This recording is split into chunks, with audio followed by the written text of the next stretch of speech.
Good afternoon.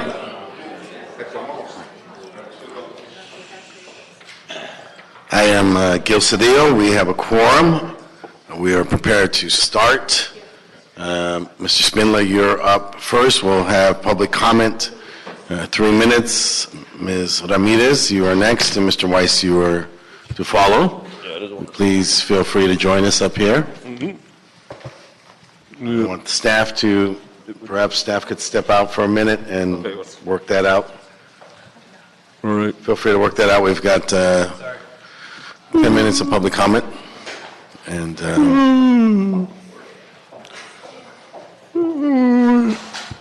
Ms. Ramirez, you're good to go. He's going to go first. Okay. Yeah. No. I believe I'm like, Okay, Mr. Spindler, good afternoon, and we're happy to hear from you for 3 minutes on public comment. I'm so tired. I'm like, Mr. Spindler? I'm like Marchese. I'm falling Mr. asleep. Spindler, please focus on your opportunity here to... Okay. I'm trying. I'm like Marchese. I'm so sleepy. So let's Sir, get on please to- focus. Yes, I'm trying. Yes. Wake up, Marchese! Okay, items number 1. Through all of the report, 1 through 19 are all REAP. Why does this committee have to be burdened with REAP?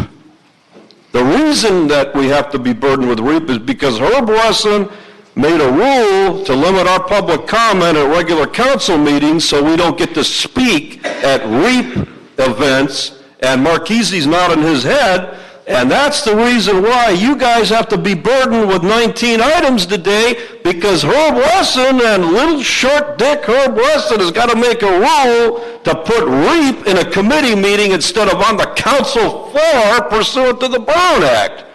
So he can take 1 lousy minute. See, before, these 19 items would be on the regular agenda for the city council under 1 A, B, C, D, E, F, G, H, I, J, K, L, M, N, O, P. But now, we're going to read each one of these separately and spend a whole hour on something because Herb Wesson going to take away 1 lousy additional minute of public comment. So let's give Herb Wesson a hand. Yes, that's right. And his little co-conspirator, Marquizzi Harris Dawson, also in the House. Yes, sir. So now, after we get done with that bullshit, we got item 21. And I'm pissed off about this. I mean pissed off about item 21. You're taking away another parking lot in a major commercial area. We need parking. The business community needs parking, students need parking, veterans need parking, the disabled need parking. We need those parking lots. And all over the city, you're stealing the remaining parking lots that we have left. For what? For the bridge home? There is no bridge home. We're home right now. I'm here walking up my home. My home is 60 miles from here, but because I got to have this terrorism being committed by people like Marquizzi Harris Dawson, I'm here in a bridge to no home. No, fuck no on item 21. No on item 21, and stop stealing our goddamn parking lots. It's got to stop. Thank you. Do I get my 1 minute? You're done. Minutes plus 1. You're done. That was 3. Really? Yeah, that was it. And for the record, he got rid of that yellow tie. Wasn't working, bro. Okay, thank you. I'd like to begin with item number 2. Now, I'm referring to the agenda, Los Angeles, Friday, June the 22nd, 2018.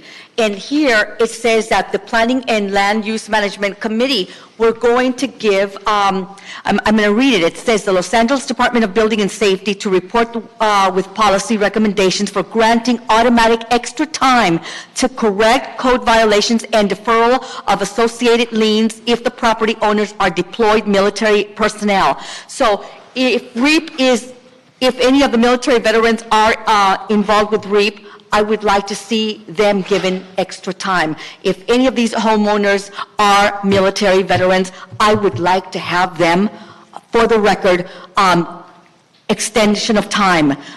Any military, whether they are active or inactive, uniform or ununiformed, or deployed, I want them to have extra time, please. And having said that, I'd also like to go on to number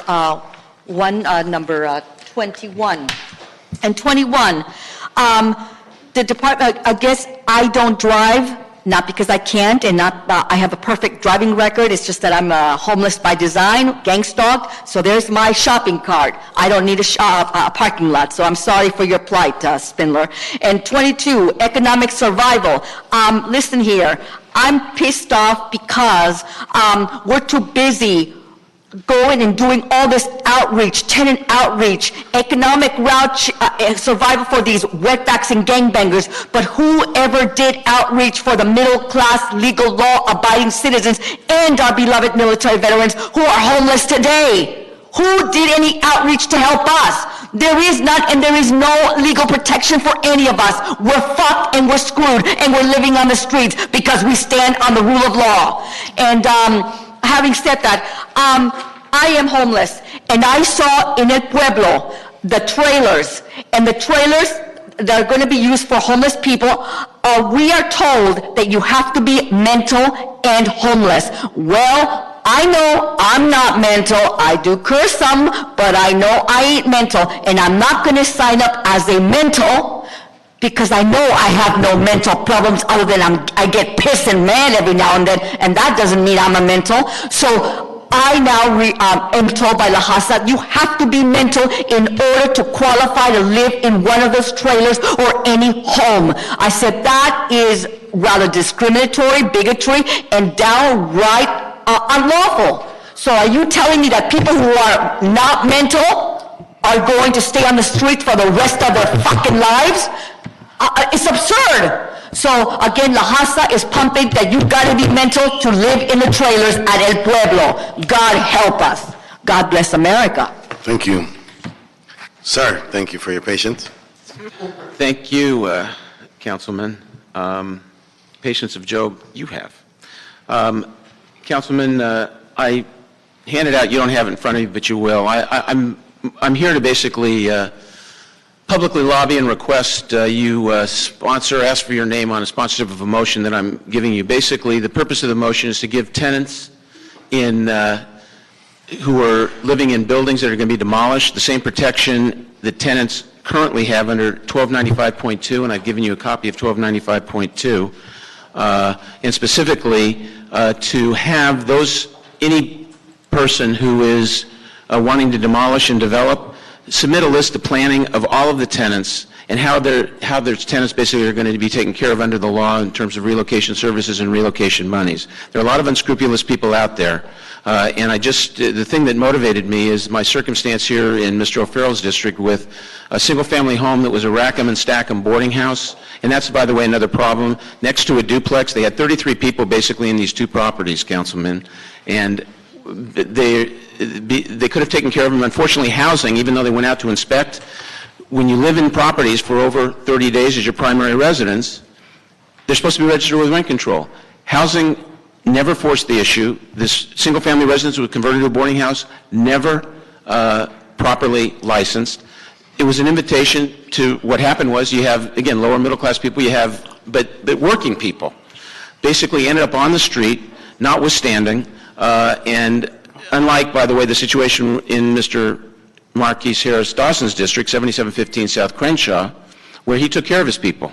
And he had housing basically determine the relocation, the city advanced the money, and in the end that person's going to pay. Mr. O'Farrell was not that beneficent. These people are basically out there. I've had to file a lawsuit challenging the entitlements, but the bottom line is I think a lot of this going forward, I'd appreciate your consideration with regard to this issue. It's not a complicated thing, and hopefully maybe we can get something going, and I appreciate your listening. Thank you. Thank you.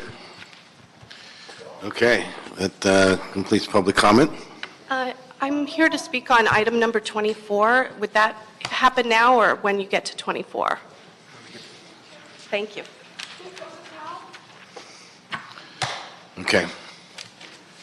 Can we now move the agenda items?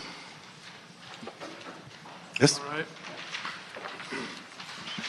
So are you going to consent items 1 through 1 through 19? 1 through 19? Okay. Take those on consent. Move for consent, no objection. Item 21. Move. I wanted to be heard on number one. Item Didn't understand that. Item 21, motion Harris Dawson Weezer relative to modification of the Bethany Senior Apartments loan. I don't understand what he's saying. We're on item.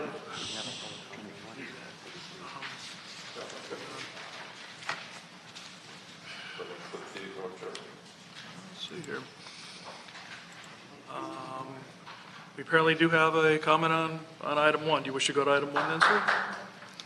Your name, sir? My name? Yes. Ozunian.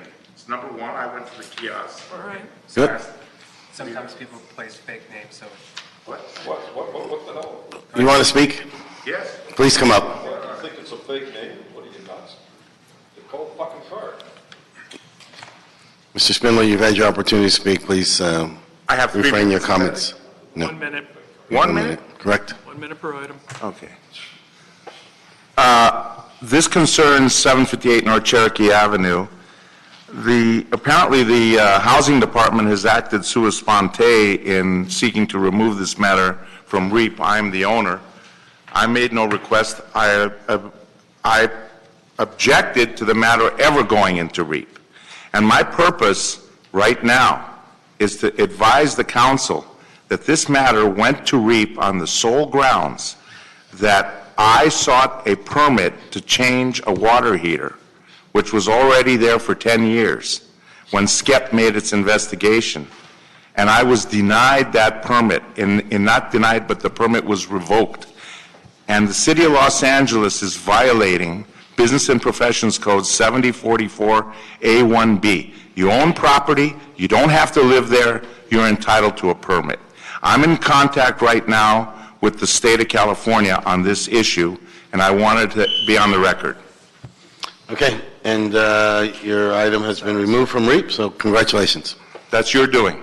Yep, congratulations. Not my request. Understood. Sua sponte. Understood. Okay. We thank you for your contribution. That cures that? Let's move to reconsider number 1 on consent. No objection? So be the order. Additional public comment. No additional public comment. We have item 24, Ms. Janet Gagnon. There you are. Thank you. Janet Gagnon with the Apartment Association of Greater Los Angeles. We represent the mom and pops throughout LA County and LA City. Our owners are oftentimes retirees that are on fixed income and rely on their property to supplement their own retirement as well as provide housing for their neighbors. I'm speaking on Section 18 vouchers. We support the voucher program, but our small mom and pops are not equipped to be forced into the Section 8 program. It requires a lot of federal regulations that they need to be aware of, forms, contracts, inspections. They're just not equipped for it. And I would encourage this body as well to help with the Section 8, make it a better program by providing wraparound services, the same type that the homeless are receiving now, because this population suffers from a lot of the same addictions and mental health problems, and owners aren't equipped to deal with that. So I would just urge this body to exclude any small owners from any ordinance requiring Section 8. Thank you. Thank you.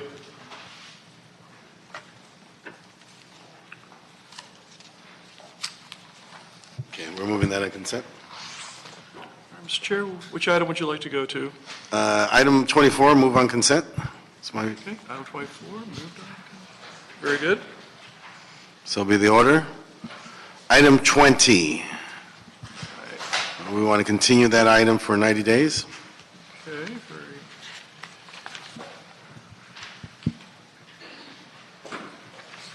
very good. So be the order. Very good. Let's move for discussions, item 22 and 23. Item number 22, CEO to report, an HCIDLA report relative to authorization to contract with the Coalition for Economic Survival, Intercity Law Center, and strategic actions for a just economy for tenant outreach and education services for the REAP and utility maintenance programs. Item 23, CEO to report, and HCIDLA reports relative to request for authority to utilize $150,000 in program income to enter into an agreement with Fuse Corps to place a Fuse Fellow in the HCIDLA's Housing Development Bureau. Okay.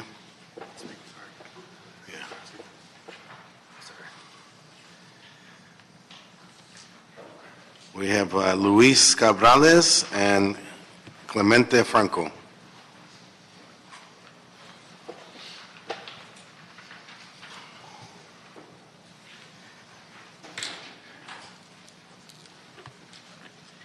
Thank you very much for your time, ladies and gentlemen.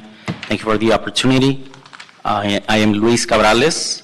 I am Executive Director at Inquilinos Unidos.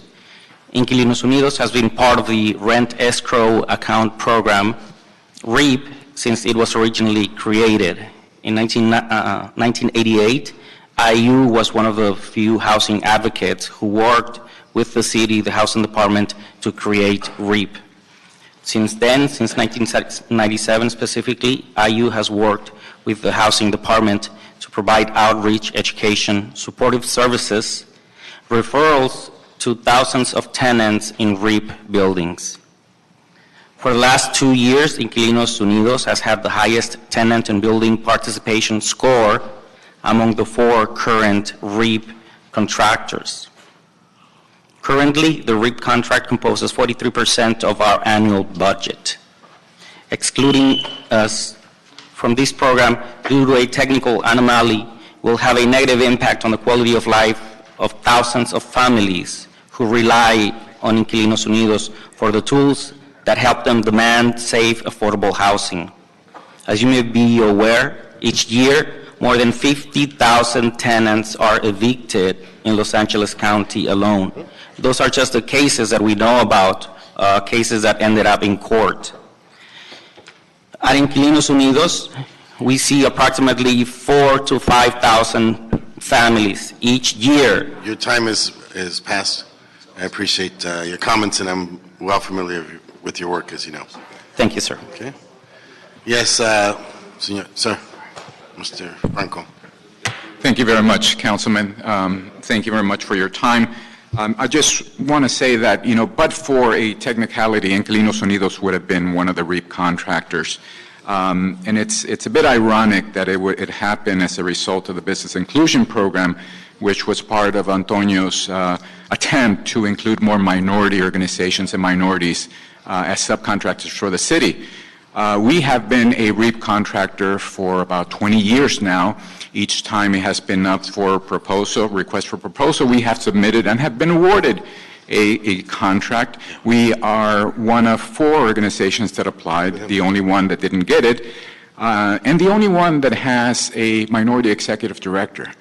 We serve the Westlake Pico Union area, which is among the poorest in the city, primarily immigrants, Spanish-speaking monolingual folks.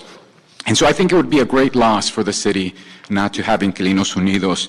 And I have a lot of respect for the housing department. I know folks over there that I consider friends, some that are colleagues, some of their former employees, but I respectfully disagree with this decision and would like to appeal it because I think it would be a loss for the city, a loss. Thank you very much, Councilman Cedillo. Thank you to your staff. You've been very supportive throughout this process, and I hope we can work together in the future. Thank you. Yes, we are going to work together, and we're going to do so in this manner. One, we're going to continue the item. We want to instruct HCID to extend the existing contract with existing vendors for 6 months. We want that to be funded with 99% code enforcement and 1% rent stabilization monies. We are instructing the department to report back to us in 6 months on the future of the contracts.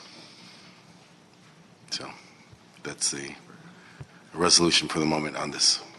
Okay? Thank you very much, Councilman. Any objection? In item 23, Mr. Chair, Since- Item 23 is... You picked it up. 23 is, yes, Okay, approved then for the record. please read into the record. All right. And that appears to be the entire agenda, sir. Item 23 is moved. Do we need the report or no? Yeah. Okay. Adopt the CEO report, no objection, so be the order. All right. Very good. Good. That is it. Clears our agenda. Motion to adjourn? Second, so be the order.